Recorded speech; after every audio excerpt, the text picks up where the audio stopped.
Good morning, good afternoon, and good evening. Another on-demand series here at Scottish Rite based on your feedback and your comments, so please keep them coming. This is a two-part lecture series on fractures and imaging of fractures. I think you're going to find it really interesting and engaging. We have two speakers for you today. The first one is Gerad Montgomery, who is the leader in our fracture clinic here at Scottish Rite in Frisco. His background is he received his Bachelor in Science in nursing and his master's at Baylor University before doing additional training in pediatric orthopedic, and now he's an expert in fracture management. Not only treats it, but he educates many of you guys in how to take care of pediatric fractures. Part two of our series is Manish John. He is a radiologic technologist here at Scottish Rite. He's been here for 13 years and he manages the campus here in Frisco. He has a passion for teaching and teaches many radiology students on how to take proper imaging and proper techniques, certainly for certain fracture types. The benefit of his lecture is it's actually in the X-ray suite today. So he's going to give his lecture in the imaging suite, show you how he positions certain body parts, investigating certain body types that can help you in your pediatrician's office or in an urgent care center. These lecture series are directly because of your feedback you've given to us. So please keep them coming. Hopefully you'll enjoy it today. We're going to start off with Gerad Montgomery.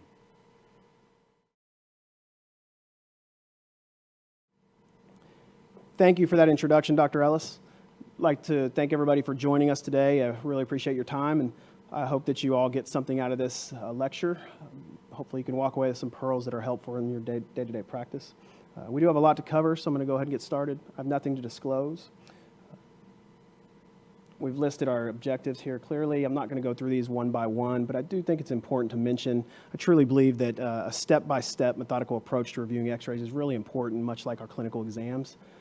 There's several ways to do this, and probably if you ask 10 people, you may get 7 or 8 different answers. I think one of the mnemonics I use to help me is kind of this ABCS. So adequate and appropriate views, and what I mean by that is if you're shooting a hand for, say, you're going to need 3 views, whereas a wrist is usually 2 views. So depending upon what you're evaluating, it may vary on the amount of views that's kind of your standard protocol for an order. It's extremely important that you have all of those views that are necessary. And then making sure that those views are adequate. Just because you have all 3 views or both views doesn't mean they're good views. And the views really need to be adequate for you to be able to evaluate them and make sure you're not missing anything. Our bony alignment, just kind of overall bony alignment, important to look at when you first glance at that x-ray. The cortices, I like to trace the cortices of these bones kind of one by one, going around them looking for subtle step-offs or irregularities that may tip you off to a really subtle fracture, especially in pediatric orthopedics. There's a lot that can be missed as some of these injuries can be quite discrete. And then our soft tissues, those are always good to kind of evaluate on your x-rays as well. They can kind of lead you to kind of further hone in your exam and evaluate a certain area that you may need to look at that didn't really look all that suspicious initially on the x-ray. We're going to start with a 10-year-old gymnast who presents to your urgent care at 10:30 p.m. By the way, you close at 11 p.m. With the below injury and clear clinical deformity of the wrist. So you can see on this x-ray here, there's a pretty good deformity there. Her exam, she does have this deformity. She's intact. It's a closed fracture. She's calm, fairly comfortable, and neurovascularly intact. This is our typical gymnast. They're tough. They're just very, very tough kids. So again, it's almost 11 o'clock. You and your staff have been there for a long 12-hour shift. It's been a pretty tough day for you. And this walks in, and now you're kind of wondering, boy, is this something that I need to send out to an emergency room to get a closed reduction done? Is this safe to splint? Not really sure what to do with this. So, like we often do, we phone a colleague. You reach out to your orthopedic colleague to ask for advice. He informs you that he's in an area with really poor reception and service, so he's not receiving the images you're sending him, but he wants you to just describe it over the phone. So I'd like you to pause for a minute and think about how you would describe this fracture. To some of you, it may come pretty easy, especially if you've done a lot of this before. But if not, orthopedics, one of the most challenging things we find when people start with orthopedics is that it's kind of its own language. And so there's some terms that we can really use to kind of help communicate that. And I would encourage you to kind of learn these terms and be able to describe fractures in these terms. So closed versus open. So is this a closed fracture, an open fracture? Pretty basic. Or proximal to distal. So proximal is towards midline. Distal is away from midline. Are displaced versus non-displaced, or is this fracture angulated or not? Apex dorsal versus apex volar, particularly on our upper extremities. So our volar aspect would be your palm side, where the dorsal aspect would be the top of your hand. And then intra-articular, extra-articular. Shortening is their shortening of the fracture pattern. You can focus or learn these other descriptors, but I would tell you these are probably a little less important. The oblique fractures, usually with pediatric long bone fractures, can occur, and those are pretty easy to describe as well. But going back to our case, so if we're going to look at this one, this is not, if this is our forearm here, the proximal end's down here by our elbow, our distal end's down by our wrist. There's a radius and an ulna fracture we can see. So this is a distal third radius and ulna fracture. I would say this is an apex, so the direction the fracture points to is the apex, and that's an apex volarly angulated fracture. You could further quantify that with maybe this is a 40-degree apex volarly angulated distal radius and ulna fracture. If I'm on the other end of that line, that gives me a pretty good idea of what you're looking at and kind of helps me feel comfortable giving you advice as far as what to do next. Let's try that again. So a little bit different. So we're not proximal and we're not necessarily distal. This one I would say is a mid-shaft. You've got angulation both on your AP and your lateral view. So when you're looking at this, you could describe this AP view with apex ulnar angulation if you wanted to. On our lateral view, this is again apex volar, and you can see there's some shortening in this fracture. So this would be a mid-shaft radius and ulna fracture with maybe, we'll call that 40 degrees as well of apex volar angulation, some shortening of both bones. And again, you could also throw in that on the AP, there's some apex ulnar angulation noted as well. Again, gives me a pretty good idea of what's going on. I would further include specifically on these shaft fractures, really important to check that skin and make sure this is not an open fracture, so you can report that it is closed when you're trying to describe this. How about another one? We're going to look at this one, and I think at first glance you look at this and say, well, I have two of the same views, where's my lateral? And I would tell you, I think this is an attempt to get a lateral. You can see the positioning of the hand is a little bit different, but nonetheless, we don't really have a good lateral view. It makes it a little challenging to describe this and really understand where this fracture alignment sits. So not only is it a little hard to describe, but sometimes when you have a really bad view, it makes it challenging to decide what exactly is needed and kind of plan for, is this going to need an IV for conscious sedation, or is this going to need a little bit of oral pain medication for a well-molded cast? So when we repeat these x-rays and we go ahead and move forward on getting new views, you can see with just a little bit of repositioning, boy, it makes a big difference in what this fracture looks like. So our AP looks pretty anatomic. Our lateral view has a little bit of apex volar angulation, but it's pretty mild, and this is much easier to describe now. Let's try another one. Very similar case. Again, the hand tips you off that these positions are different, even though they look very similar. They're still pretty rotated. This isn't a terrible lateral. It's not perfect or ideal, but certainly gives you an idea of what's going on. Just a simple reposition, and we can further see how much that corrects, and that makes a pretty drastic difference. I'm always amazed at how much the image quality can improve what the fracture looks like, getting good orthogonal views and kind of getting a better understanding. So this kid just needed a cast and really nothing else, whereas when I'm looking at these, I'm thinking we're going to be setting up for a little bit of a reduction, or at least a well-molded cast with some pain medication. All right, we're going to move on to the pediatric elbow. I would say the pediatric elbow is probably one of our more intimidating areas to evaluate. A lot of that's because of all the ossification, the growth centers in these young kids, and it's just something that's very challenging. So some tips to that, again, that ABCS approach, we can see all of our bones pretty clearly. We have two views of the elbow. That's our standard set for a standard elbow. We can see the joint spaces are well defined. And then, generally speaking, like I said, there's two views, an AP and a lateral. The first thing I'd encourage you to look at on your lateral is always, is there an hourglass sign? So you can kind of see how an hourglass is formed here at the distal humerus. This is a really important finding because it helps you confirm you have a good lateral view and not a real oblique view. And we'll explain a little bit more as to why that matters here in a minute. So that's one of the things I would check early on. The other things, if you would look at these three things we're about to go over on every single elbow film that you look at, I think it's going to keep you from missing the majority of dangerous things. It may, I would not say it's obsolete in going to catch everything, but it's going to keep you from missing the bad stuff. So I'd encourage you on every single view to take this kind of methodical approach and look at these three things. Also be aware of those ossification centers. Utilize your contralateral views when you need to, and we'll cover a little bit of that in a minute as well. So number one, is there a joint effusion? So I guess to first ask that question and answer it looking at this film, you need to understand what a joint effusion is, or what we're looking for as a sign of a joint effusion on an x-ray. So a joint effusion is projected on the x-ray when these little fat pads that sit up next to the distal humerus, there's the capsule's underneath, and it's kind of like a deflated balloon is one way to think of it. When a fracture occurs, that fills up with blood and it displaces these fat pads. So the anterior fat pad kind of comes up like this little cell, and that projects on the x-ray what we call the anterior cell sign. The posterior fat pad, which is not usually visible at all on an x-ray, also becomes displaced, and you can see that it becomes visible on the x-ray. So going back to our film here, I would say there does not look like there's an elbow joint effusion. You can see that little anterior fat pad, but it's not a cell sign, and I think that'll make a little more sense later as we look at some more of these. The second thing to look at is that anterior humeral line. So a line that comes straight down the anterior humerus should intersect that middle to anterior middle third of the capitellum. And then the third line is that radial capitellar line. So you want to make sure that the radial head is always pointing to the center of the capitellum on all of your views.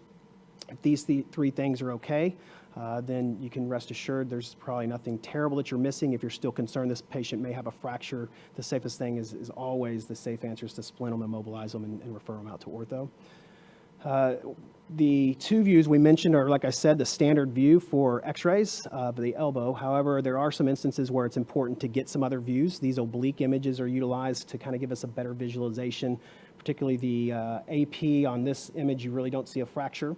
On the oblique or the internal oblique, it kind of highlights that lateral condyle fracture. And these things are sneaky. Sometimes you don't see much, particularly because so much of this elbow is unossified.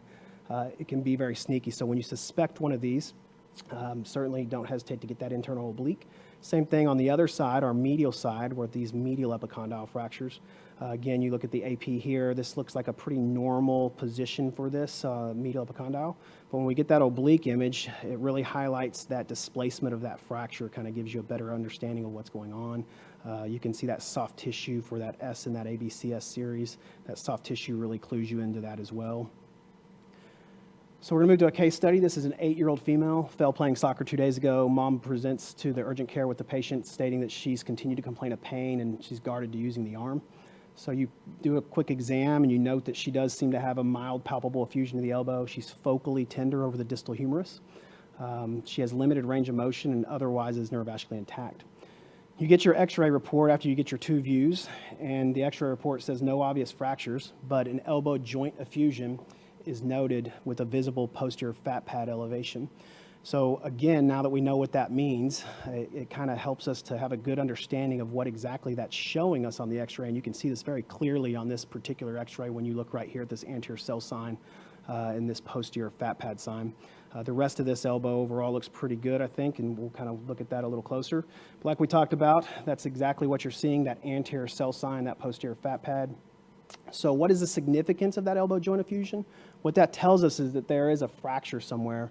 In 1999, Skaggs showed us this with his study that showed that 3 out of 4 of these patients that present without a visible fracture line on an elbow film with a positive joint effusion in the presence of trauma did turn out to have a fracture 3 weeks later. By and large, most of these are occult supercondylar fractures. Occult fractures are very common in pediatrics.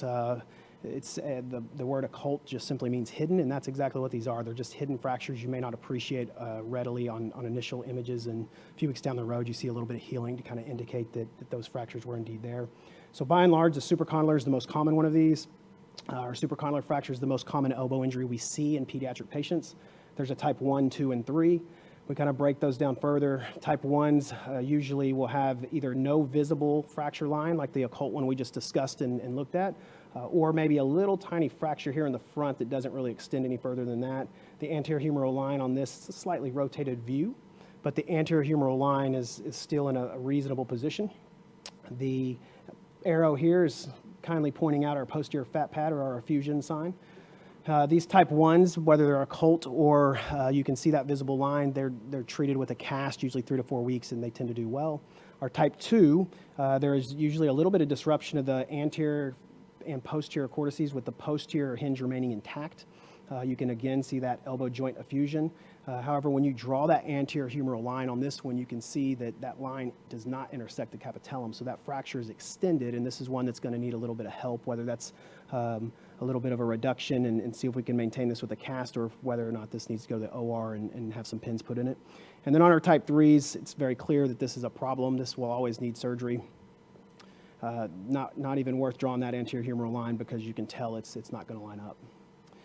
Moving on, this is our next patient's a 10-year-old female. She shut her right elbow in a door leaving school 2 days ago, and she's continued to complain of pain. So mom brought her in for evaluation. On exam, you find no swelling or effusion. She has full range of motion of the elbow and forearm. She's not tender over the lateral aspect of the distal humerus. However, she is focally tender right here over about 3 centimeters distal to the olecranon tip. You get your radiology report from these 2 x-rays, and the radiologist has said there's a displaced avulsion fracture off the lateral humerus. I'm assuming with that read, they're talking about this right here, which would make sense. But going back to your exam, you notice that she didn't have any tenderness over there. So I think this is an important time to note. Your x-ray reads is an adjunct tool to your clinical exam, and you need to make sure that those findings correlate. They don't need to contradict your exam. By no means should we throw darts at our radiology colleagues. I think we have to remember that they're sitting in a dark room reading an x-ray and looking for any variations that may represent a fracture or an abnormality, but they don't have that patient in front of them. They don't have the luxury of having both the x-ray and the exam. So sometimes you will see this in pediatric reads because all of these ossification centers are there. When you get this read, if you need to prove to yourself or you have any concern that you may be missing something or your exam may not have caught the tenderness in that area or whatever the case may be, it's always appropriate to go ahead and get a contralateral view to kind of evaluate that and make sure it looks similar. On her, you can certainly see that the left and the right are very similar, so this was just a bit of an overread. That happens, like I said, quite often with these ossification centers. There's such a variance of not only what this may look like by chronological age, but all these kids, every 7-year-old doesn't develop at the same rate, and every time you have one of these x-rays, there may be a degree of variability in there. So I do not think it's worth your time unless you are somebody that's going to be reading a lot of musculoskeletal imaging or somebody that does this in orthopedics day in and day out. I don't know that it's worth your time to memorize all of these mnemonics and kind of memorize when these ossifications appear, when they close. But I do think it's important that you recognize they're there and that you correlate those findings with your exam and with your x-ray findings. And if you ever have any questions about it, go back and look this up, look it up online, look up what those ossifications are, when they appear, when they fuse, all of those things will kind of help you come up with an accurate diagnosis. So we're going to talk about the adequate. So that's that first A in that ABCS series is adequate imaging. When we look at this x-ray, one of the things I had asked to always look at is the hourglass sign here at the distal humerus. And for this one in particular, you do not see that. Why that's so important, because a good lateral makes all the difference in the world in being able to interpret those other 3 things we mentioned. So if we're looking at this, I would first and foremost tell you I'm concerned about the image itself because we don't see that hourglass sign. Is there an effusion or not? It does not appear to be, but again, a lot of concern about the x-ray itself. So question mark on the effusion. How about that anterior humeral line? We draw that anterior humeral line and it does not look like it intersects that capitellum. Now keep in mind this is a very young child. There's just a little nuclei there at that capitellum. So there's a bigger piece of cartilage that probably does intersect this to some degree, even on this poor lateral view. And then our next line, our radiocapillary line, it does not line up as well. So certainly some concerns there, but what happens when we repeat this elbow?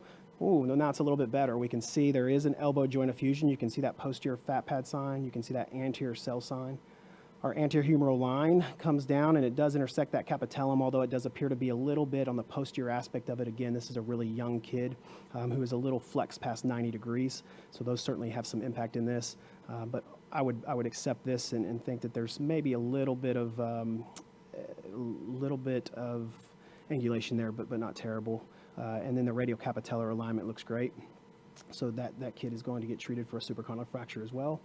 Our next one's a 12-year-old female referred in to the fracture clinic from an urgent care for an elbow dislocation, brought in these x-rays. Again, a lot of concern. I can see the 3 bones here. There's a lot of, they're superimposed. It's very difficult to interpret. There's no hourglass visible at the distal humerus. So a lot going on here that leaves me concerned about the image quality or the adequacy of the image itself. Same with our AP. It's not necessarily a great AP. You can see it's a little bit rotated, but more so I'm concerned on this lateral view. So what happens when we repeat it? We'll go ahead and repeat this with different positioning, and now we can see there's no elbow joint effusion. The anterior humeral line looks good. The radiocapitellar line looks good. So this patient had an elbow contusion and was just a little bit concerned by the urgent care that referred them in and relieved when they got here and got sent home in a sling with a couple days rest and should be back in no time to doing what they want to do. So repetition's the key to adult learning, so I'm told by some of my practice partners. We're going to do one more here. This is another elbow. Let's look for that effusion. Do we see an effusion there? I would say yes, there's an anterior cell sign visible. There's also a little subtle posterior fat pad sign, although it's a little bit inconspicuous there. Now let's look at that anterior humeral line. That looks pretty good. What about the radiocapitellar? Not so good there. That doesn't line up. And this is a problem. This is a dislocated radial head. This can happen for several reasons, but one of the most common is what's called a Montesia fracture, where there's a fracture in this ulna shaft, and that fracture has kicked up this radial head. This is an urgent referral, needs to be referred in, sooner than later, and probably warrants a call to your orthopedist to let them know they're coming in, or whoever your orthopedic referral source is. Okay, we're going to move on to the hand. Moving on to the hand, systematic approach again. Like all the other images we review, the ABCS approach still applies, kind of looking to make sure that, that you just have adequate views. The hand is a 3 view, so you typically want to have the 3 views. I like to start down here at the proximal end and look at the radius and the ulna first, and then work my way up through the carpals, looking at the carpal spacing, the carpal row, making sure that all of our joints are congruent. So you want to look at your carpal metacarpal joint, your metacarpal phalangeal joint, then your PIP and DIP joints. You want to kind of one by one trace these bones going up, looking through the cortices of these for little subtle irregularities. That becomes really, really important in our young kids that have unossified or skeletally immature bones. A good AP has the hand flat. You can visualize all of the joint space as well. On this hand, you can see these lines just past the epiphysis, which is this part here. You can see the physis, or the growth centers of these bones. These growth plates are important to evaluate. It's a common place. Really anywhere in our body that has a growth plate, that's an anatomic weak point. And for young children, oftentimes they will end up with a fracture through that growth plate, as opposed to something else we'd get in a more skeletally mature patient. So again, a good AP, a good oblique, and a good lateral. The great thing with the hand is, oftentimes we'll have finger injuries, and I always get the question of, well, do you get hand or finger images? And I often will elect to get a hand image, especially on our younger kids, because what that does is it gives you the other normal to kind of compare to. So sometimes when these are little subtle injuries or subtle changes in a fracture pattern or a digit, you can compare it to the digit beside it and say, well, that one looks very similar. I think that's very helpful. When I order those, I'll generally ask for a hand and focus on X finger, or whichever finger it is that I'm trying to look at a little closer. First case is a 12-year-old male, injured the right ring finger playing football, presents to your urgent care with complaints of pain, swelling, limited range of motion. You can see that ecchymosis and that swelling kind of right through here, as well as over here dorsally on the PIP joint. So what next? What are you going to order? You're going to go ahead and order your x-rays. Again, hand versus finger. This is one I would really like to have a hand focused on that finger. We'll go ahead and get that. And here we go. This is our AP. That all looks pretty good. We're looking at that ring finger again. So when you know that that's the only finger, that's the only part of the extremity that's injured, you really can go in and focus more on that particular digit. But again, it helps to have comparisons. So looking at this, I can see a little soft tissue swelling, but overall looks pretty normal on our AP view. And we scoot on over to our oblique, and we can see that soft tissue swelling pretty well now. Again, I don't see anything that's grossly abnormal there. The condyle, you could make the argument, looks a little bit off, but not terrible. So then we go, and this was the initial lateral this patient came in. This is not very helpful. When we look at this, I can't really evaluate that. The joint spaces aren't well visualized, particularly on the one finger we are needing to look at closely. You just don't have good visualization of that area that's injured. So this is when I would say let's repeat, and lo and behold, you can see very clearly that this patient now has a condylar neck fracture. If you had concerns of is this normal or not, well, you can look down to its friend beside it and kind of get that that comparison view of the other digit as well. And you can see that this one has a nice volar tilt, whereas this one has a dorsal tilt with a fracture line through it there. Condylar neck fractures are pretty common in kids. These are usually unstable injuries. The deforming forces will usually displace this fracture when it occurs, and so oftentimes these need to get fixed. So when you see these little subtle fractures, they may look pretty inconspicuous, but they can be bad actors, so certainly get them immobilized and get them into CS. They often will need surgery. Our next study is our next case study is a 14-year-old female, injured her left middle finger when it was struck by a basketball. She continued to play, but the next morning was more sore, swollen, and with limited range of motion, so they came in to get it seen. What next? Again, I would advocate to order x-rays of the hand and focus on the ring finger. So we get those views, a pretty normal AP again, nothing too alarming there. The oblique looks normal as well. And we get to our lateral, it looks pretty normal. Depending on what system or how your system works, it really helps to be able to adjust these images, and sometimes zooming in can give you a little more information. When I look at this, I can tell there's a little something right here, but it's not until we really zoom in that we can see a little more about what's going on. So on these lateral views is the best view for you to kind of evaluate for these avulsion injuries, particularly around the joints. This is what we call a volar plate injury, which is the quote-unquote jammed finger. When this is associated with a finger dislocation, it's a little more serious and can have a little bit of a poor sequela if it's not treated correctly. But when it's just the jammed finger that did not have an associated dislocation, usually these do quite well. We'll buddy tape them for a few weeks and then get them moving and let them get back to activities once they're pain-free with full motion. But certainly not something you want to miss. We're not too worried by the fracture itself. The fracture really just helps us confirm the mechanism of injury and what exactly happened. Physeal fractures, again, we've talked a little bit about those growth plates or mentioned them as we're going through here. Just always pay attention to the growth plates when you have open physes. This is oftentimes where you're going to find your fractures.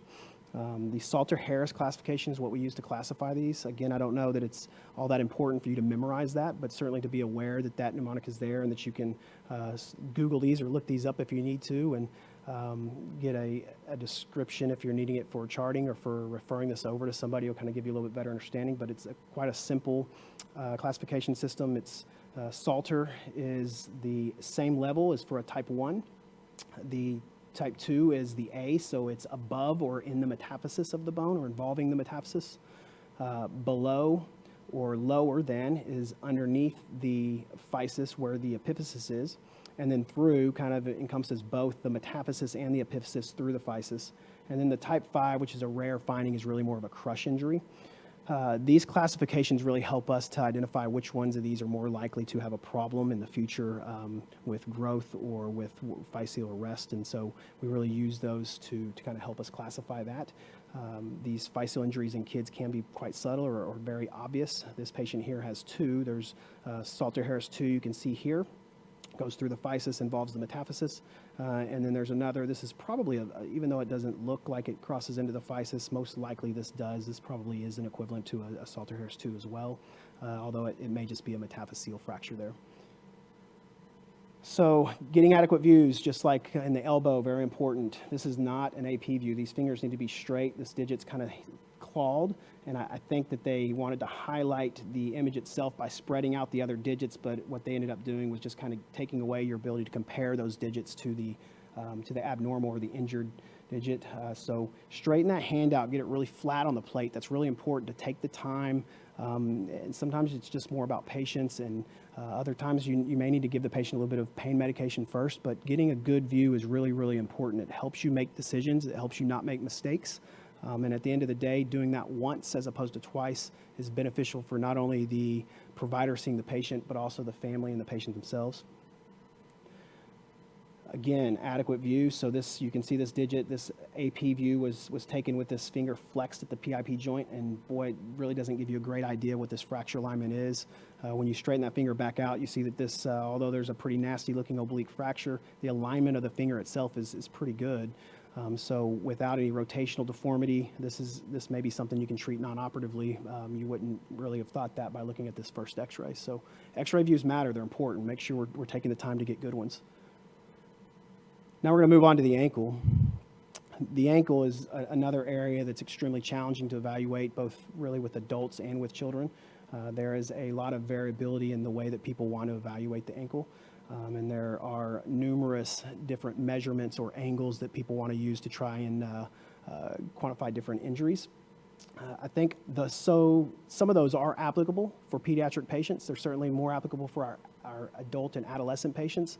But in pediatrics, sometimes there's just not enough of that developed yet for you to use those same measurements. But nonetheless, I think it's still important to kind of evaluate them. And obviously, in our older adolescent patients, we want to make sure we know what we're looking at and really more about what it represents. So our ABCs, again, this is a 3-view. You want an ankle with a 3-view image, plus or minus a stress view, which we'll cover a little bit here in a minute. And then we prefer these to be weight bearing when at all possible. We also prefer to have that ankle at neutral or 90 degrees. Some basic anatomy, just knowing, when you're looking at these films, our tibia, our fibula, our tibial plafond is right here. Our talar dome is the dome right here. Then we have our syndesmosis that kind of holds the tibia and the fibula together. Our ATFL ligaments, or our lateral ankle ligaments, and our deltoid complex over here on the medial side. The medial malleolus is this bump here, and the lateral malleolus here. This makes that nice mortise joint that our talus sits under.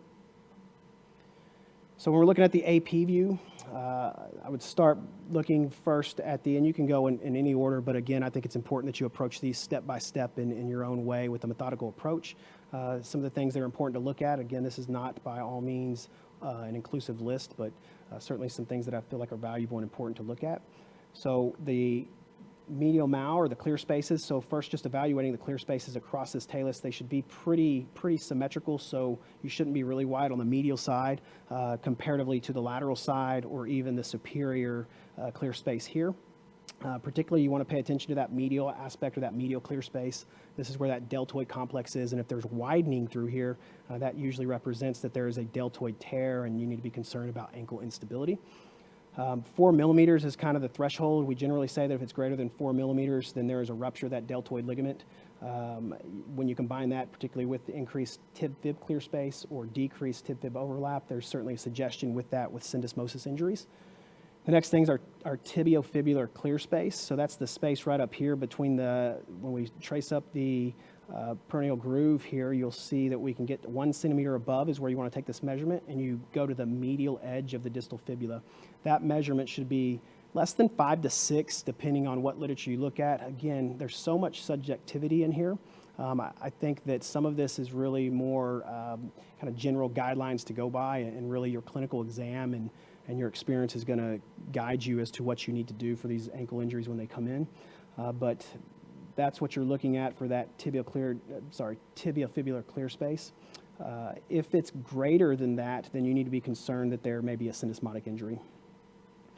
Tib-fib overlap, again, also a controversial measurement as far as the utility of this, but that's kind of the overlap between the two.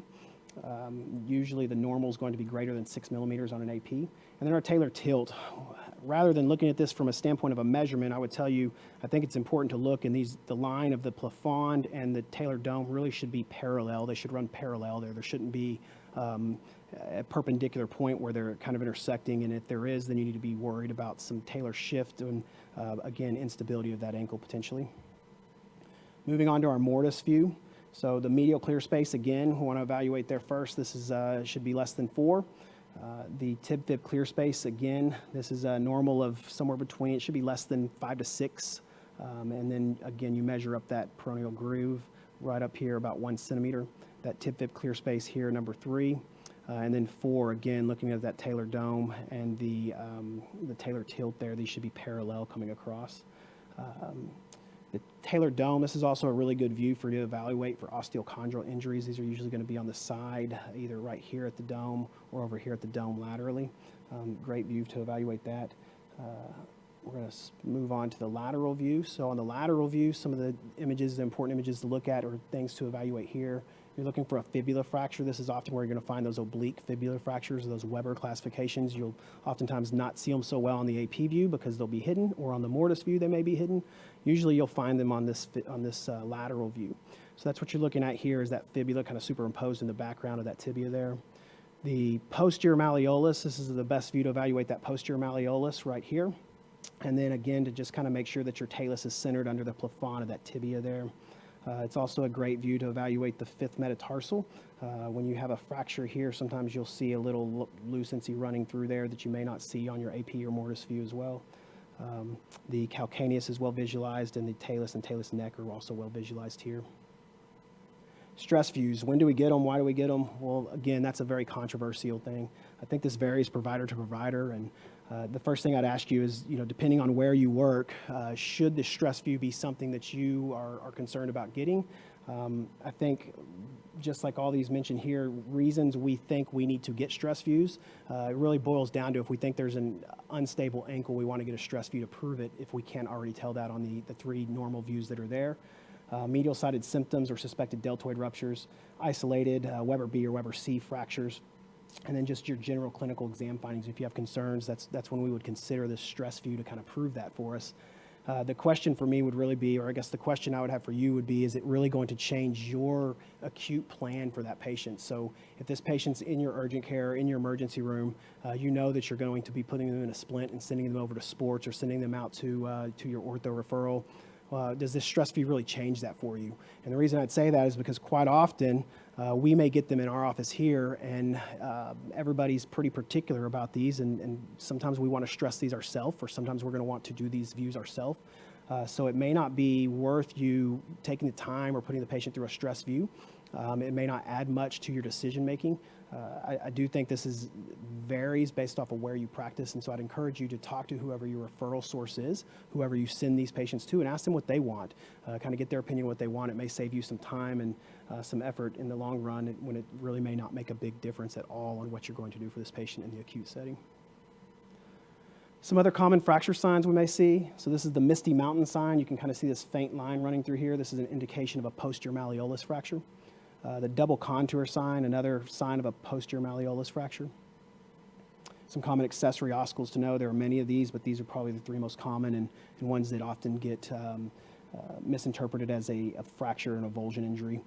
These can have an avulsion injury associated with them, but essentially these are unossified accessory ossicles that are extremely common. This os subfibulaire, the os subtibial, and the os trigonium.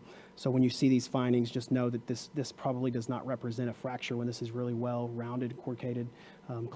Correlate your clinical exam findings with the x-ray read. Sometimes these will get called as a fracture, or you may look at the x-ray and believe this is a fracture, but if that patient's not tender there, well, that's not a fracture.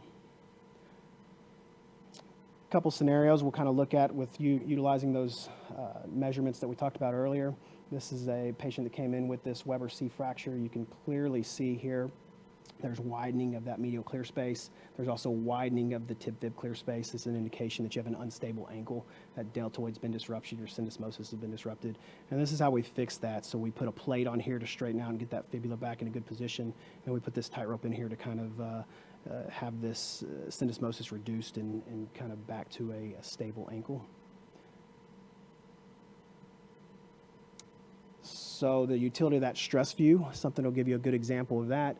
If you look at this AP of this patient, again, Weber C pattern, you look at this 1 centimeter up that peroneal groove, and you measure across, you have a 6.5, so it's a little bit wide. You kind of suspect, because they have this lateral or this medial ankle swelling, they're tender over that medial side, so your clinical picture leaves you suspicious for an unstable ankle, so we did go ahead and do manual stress on this patient. You can see the hand down here that's manually stressing them as opposed to a gravity stress view, which is also something that can be utilized. And you can see that this opens up, we're 6.4 millimeters. So again, this is another unstable ankle that needs to be fixed. Now we're going to look at this 10-year-old female who was injured sliding into second base. AP view looks pretty good. Those measurements all look pretty good. This is a little bit younger child, so again, the measurements are good guides, but I don't know that they're always applicable to some of our younger children.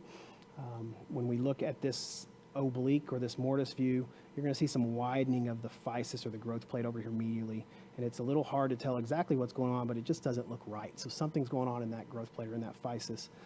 You can also see there's a little bit of step off right through here, again kind of indicating that there's some disruption of that growth plate or that physis. So then we look at that lateral view. In this case, it's not necessarily the posterior mal, but this is that view we said is good to look in this location. And for this particular patient who's 10, she gave, or the fracture occurred through her physis. It was that anatomic weak point, and she had a Salter-Harris 2 fracture. So this little triangle fragment we see on these metaphyseal Salter-Harris fractures is called the Thurston-Holland fragment. That's exactly what you're seeing right here. She's a little bit kicked up. So again, the same level. So if this just involved the physis itself and did not involve the metaphysis, that would be the type 1. In this particular case, it's above the physis into the metaphysis. So this is a Salter-Harris 2. And like we mentioned, that's that Thurston-Holland fragment that's there. Next is a 14-year-old male with a supination external rotation injury during football. AP looks pretty good. The mortise looks pretty good. It's a little bit not quite as good of a mortise view as I would love to have, but again, not terrible, and looks overall pretty normal. And then our lateral view looks pretty good. There's a little bit of an irregularity right here. I don't think that has to do with our particular injury, but I think that may just be some artifact. And then when we look a little closer at our AP, now you can see there's something going on right here. So always evaluate, trace those cortices through those bones, kind of look for any kind of a step off, any kind of a gap or an irregularity. Sometimes they can be quite subtle, particularly in these young kids with open growth plates.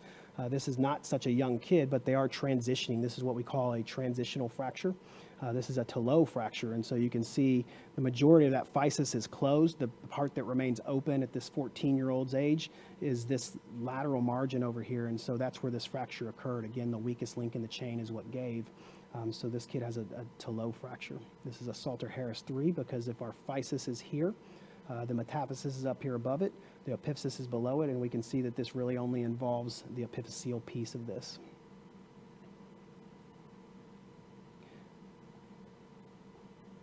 Next, we're going to move on to the foot. This is our final one, so we're making it. We're getting through there. Everybody grab your coffee, take another long drink, and we'll kind of plug through this together. So the foot, we get a 3 view on the foot. The AP, the lateral, and the oblique. Again, we prefer weight bearing when at all possible. I think that if you can have the patient make an effort to weight bear, even if they can't fully weight bear, it certainly helps us get a little bit more adequate views. Knowing your anatomy, so kind of just being able to describe the hind foot, the midfoot, and the forefoot. You can see that on the AP. You can see that on the lateral as well. So looking at this AP view, again, I would start down here at our distal end of the tibia and fibula. You can kind of see those. You can see a little bit of the distal end of our calcaneus and our talus. And then you're going through our tarsal bones. You want to make sure that your mid-talar line passes through the center of the talus to the medial base of the first metatarsal. You want to make sure that the medial calcaneal line passes through the fourth metatarsal. You want to go joint by joint and kind of look through here. The one you're going to look at really closely, or I'd encourage you to look at really closely, is this Liz Frank joint, particularly in our older adolescents, as Liz Frank injuries are very rare in young kids. They can occur, but it's not a very common injury to occur. But you want to make sure that this is a congruent joint. You want to make sure that the medial margins of the first through the fourth metatarsals align with the retrospective cuneiform or cuboid. Paying special attention to this area here. If there's widening, go ahead and get that contralateral view and you can compare the two. And then just globally evaluating the midfoot and the forefoot, looking through as you're moving on from the tarsal metatarsal joint. You're going to squeeze on up to the metatarsal phalangeal joints. And then the phalangeal joints as well. You want to make sure you're tracing these cortices one by one and looking for really subtle injuries because, again, especially in our younger kids, these can be pretty inconspicuous. On our oblique view, this is one of the better views to be able to see the bases of these metatarsals. It gives you a really good view of the base of the fifth metatarsal. Metatarsal neck fractures are often seen on these. And then our phalangeal fractures, this certainly helps there as well. Again, I would take the approach of correlating your clinical exam findings, find out where you need to be really suspicious and kind of hone in on those areas, focused and kind of look at those things we've already talked about. On the lateral view, this is the best view for your hind foot, gives you a great view of the calcaneus, of the talus. You can kind of look for calcaneal compression fractures here, talar neck fractures. It really gives you a good view of the soft tissues, which is certainly helpful sometimes as well. And then the Liz Frank joint, again, you're going to look for some dorsal displacement here, particularly if these kids come in with a big swollen foot, a hyperplantar flexed injury. And then you're going to evaluate for that and make sure that there is not a Liz Frank injury there. Case study for this one, we're going to look at an 11-year-old male who landed awkwardly on his foot while jumping on a trampoline 2 days ago. He presents to an urgent care with pain in the foot, swelling, and difficulty walking. He has dorsal soft tissue swelling, just kind of globally, especially in these young kids. You're going to see this kind of global swelling over the dorsal aspect of the foot. Pretty tender over the second through the fourth. Again, being able to rely and trust your clinical exam is important, but it's not always easy because it's hard sometimes to trust the 11-year-old clinical exam, and you may get a situation where everything you touch is tender or sore. Not always, but a lot of times that's the case. And so kind of correlating where you find the most or where they're most sensitive at with your x-ray findings. So we go ahead and get our 3 views for this particular kid. AP looks okay. I'm sorry, this is actually our oblique here. Looks okay. Our AP looks good. Lateral looks pretty good. Where do we have that swelling at? So again, we had dorsal soft tissue swelling globally over the midfoot, and they were focally tender at the distal end of the second through the fourth metatarsals. So that's kind of this area right through here. And when I look at this, much like the hand, I like to be able to compare the other digits. So when you look at the fifth and you compare that to the fourth, those look pretty similar, but when you go over and you look at the necks of the second and the third, they do look a little bit different there, and that's that area where he's sore. So when we blow that up and look a little bit closer, we can see there's a little bit of a cortical buckle here. So this patient does have fractures at the second and the third metatarsals, perhaps even the fourth metatarsal.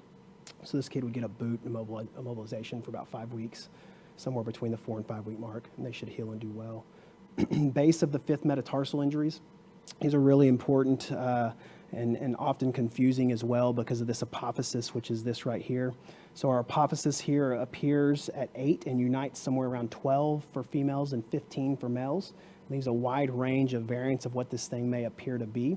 And oftentimes you're going to be dealing with something where you have an insidious onset, meaning this patient either has repetitive overuse or kind of a slow onset of symptoms, or they come in and tell you that this area has been off and on hurting with activities over the last 2 weeks or the last 4 to 6 weeks, but nonetheless just a slow insidious onset that can't really give you one specific event that caused that injury. So you really want to, when you have an injury to this area, you really want to listen closely to that clinical exam to that clinical history and find out when the symptoms started, how did they start, and kind of be able to associate those findings.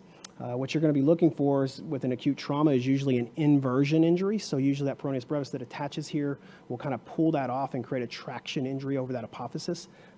Sometimes the x-ray for a young skeletally immature patient with this apophysis can look very similar to that of a fracture or an avulsion injury in that area, and we'll cover that here in just a minute.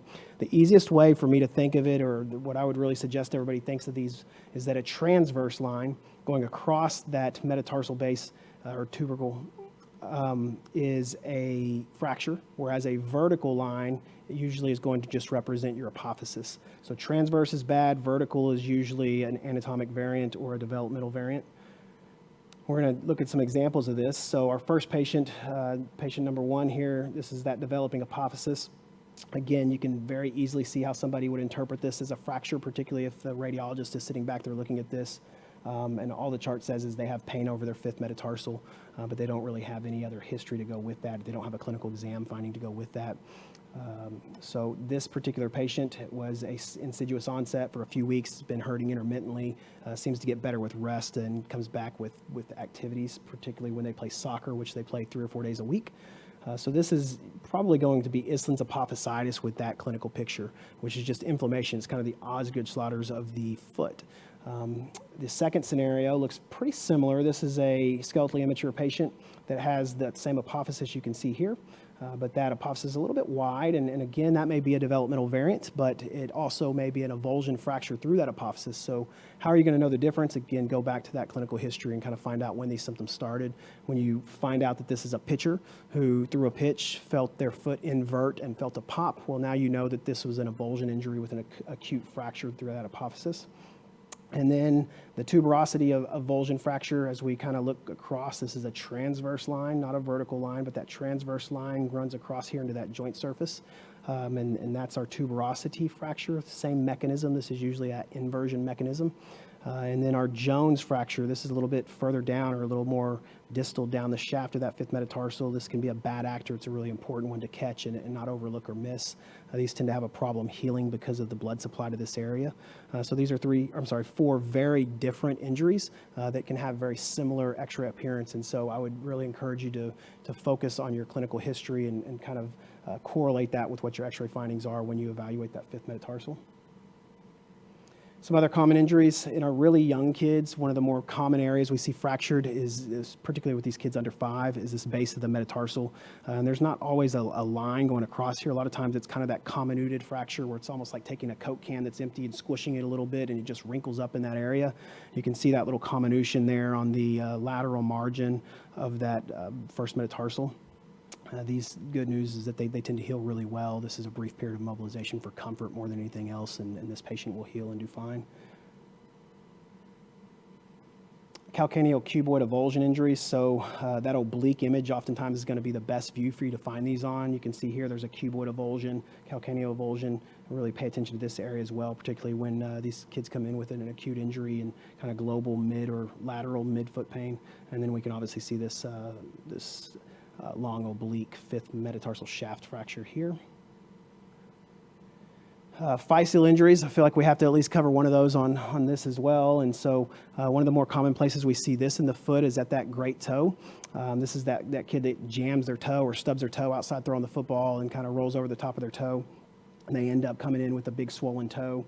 And you get an AP view that looks pretty normal. I don't have the oblique on here, but these obliques usually look very normal as well. And the proof in the pudding for this one's going to be on the lateral view. So when you get that lateral view, you can look for that little Thurston-Holland fragment right there.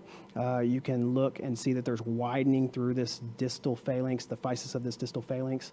And so when you see this fracture, the next thing you need to question is really what the nail bed looks like. So just like in our hands where we get Seymour fractures, the foot can do the same, where this particular fracture may extend and push the nail plate out from the nail fold, making this really an open fracture. And so that's something that you're going to want to make sure you evaluate for, because that needs to be treated a little bit different and very likely is going to need to be washed out, irrigated, and debrided a little bit.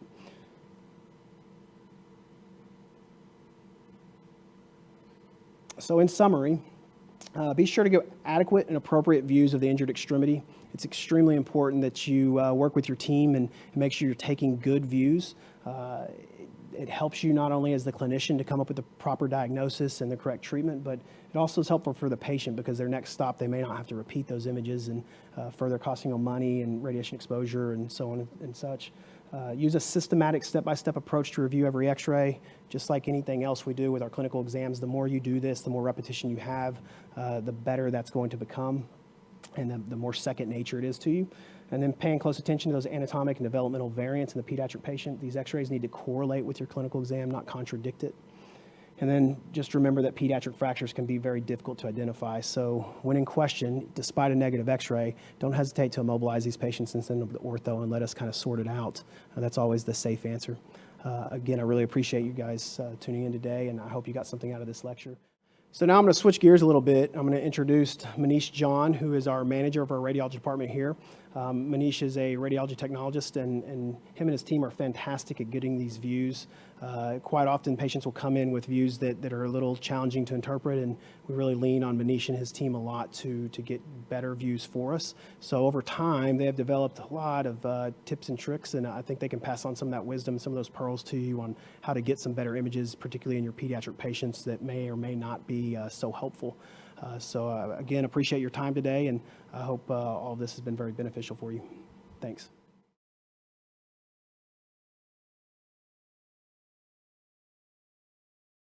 Hello everyone, welcome to Scottish Rite Frisco Radiology. My name is Manish John. I'm the radiology manager here, and we're so glad that you were able to join us today. So we're going to spend the next few minutes just talking about how to get optimal x-ray images that give you the best plan for treatment of your patients. So we'll discuss positioning methods for the forearm, elbow, hand, foot, and ankle. I'll share with you just a few tips and tricks that we've learned over the years to help get the images you're looking for. And lastly, we'll review some image criteria so you know what to expect when you see your x-rays.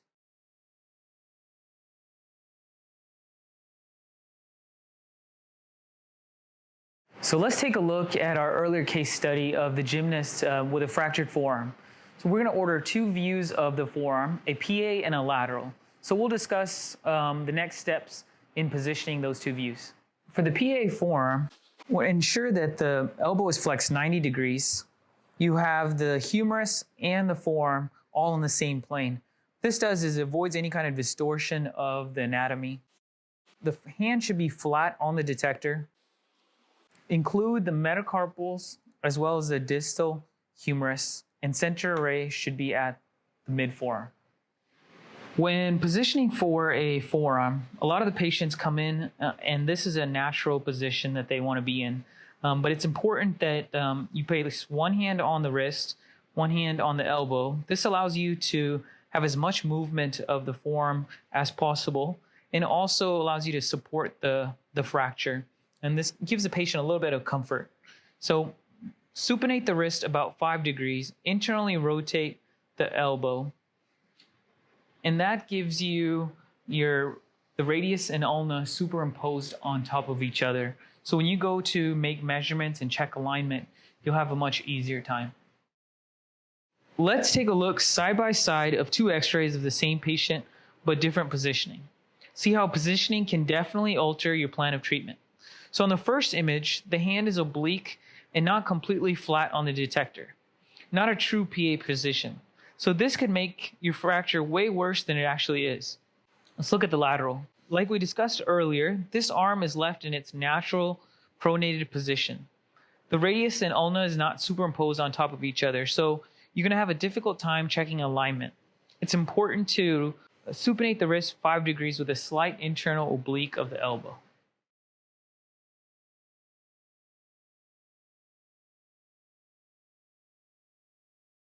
Another common x-ray that we see through the fracture clinic is the elbow x-ray. The elbow x-ray is one of the harder ones to position for because there's so much of the anatomy that we want to make sure is aligned perfectly. And a lot of times the patient is in extreme pain, so it's hard to position for this particular view. But let's walk through how to position for a AP and lateral elbow. Positioning for AP elbow. When a patient comes in from an elbow injury, a lot of times they're guarded and will only give you so much movement. It's important to get that elbow fully extended, and there's a few ways to do that. One is to just explain to the patient the importance of extending the elbow as much as possible. Second is assisting the patient getting that elbow extended while fighting the resistance. And the third is just using distraction techniques like asking if there's any pain here or any pain here while extending the elbow. So once the elbow is fully extended, you want to supinate the wrist slightly, and that gets the ulna and the radius slightly separated. Going from an AP position to a lateral position, you want to flex the elbow 90 degrees. Ensure that the humerus and forearm are all in the same plane. Another great method for getting a true lateral of the elbow is what we call the stop sign lateral. So this is great for patients who aren't able to sit up straight or who have a difficult time holding still. So this is really good for some of our younger patients. So in positioning for the stop sign lateral, you want to ensure that the patient is supine. Flex the elbow 90 degrees, almost make a stop sign. One hand will be on the wrist and the other one will be on the proximal humerus. When you have a true AP and lateral image, you should be able to visualize the radial head, neck, and tuberosity slightly superimposed. The elbow joint open and humeral epicondyle is not rotated. Olecranon fossa should also be in the center. On the lateral view, you should have superimposed humeral epicondyles, a good visualization of the hourglass. Radial head is partially superimposed over the coronoid process, and a good visualization of any elevated anterior or posterior fat pads.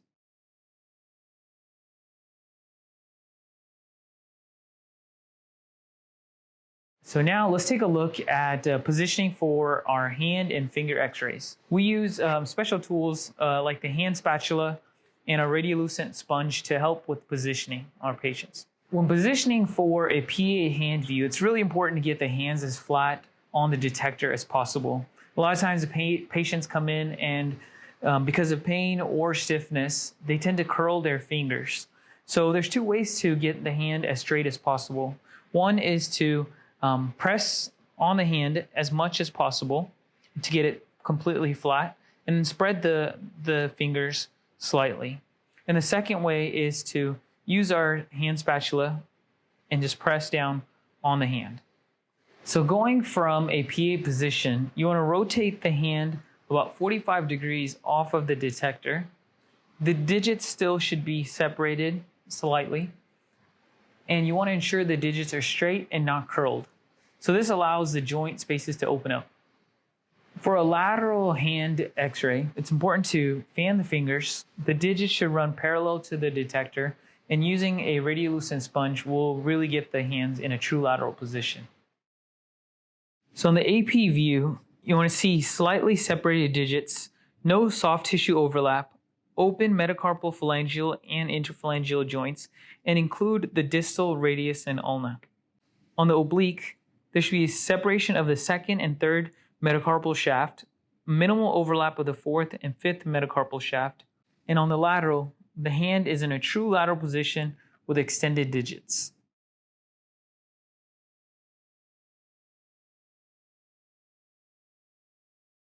So now let's take a look at positioning for an ankle view. 3 views of the ankle: AP, a Mortise, and a lateral view. So positioning for ankle, ideally you want to do it weight bearing because you can see the joints in action, but we know that's not always possible. So we're going to do this supine. For AP view, you want to slightly dorsiflex the foot. The malleoli should run parallel to the detector, and you want to center your central ray at the mid malleoli. Positioning for a Mortise view, you want to dorsiflex the foot, internally rotate about 15 to 20 degrees, and then center at the mid malleoli. Positioning up for a lateral ankle, turn the patient to their affected side, have them dorsiflex the foot, center at the medial malleoli. So let's take a look at the image criteria for the ankle. For the AP position, you should have a moderate overlapping of the tibiofibular articulation. The oblique or Mortise view, ankle Mortise should be in profile. The open space of the lateral and the medial malleolus articulation with the talus. On the lateral, the tibiotalar joint is well visualized and the fibula over the posterior half of the tibia.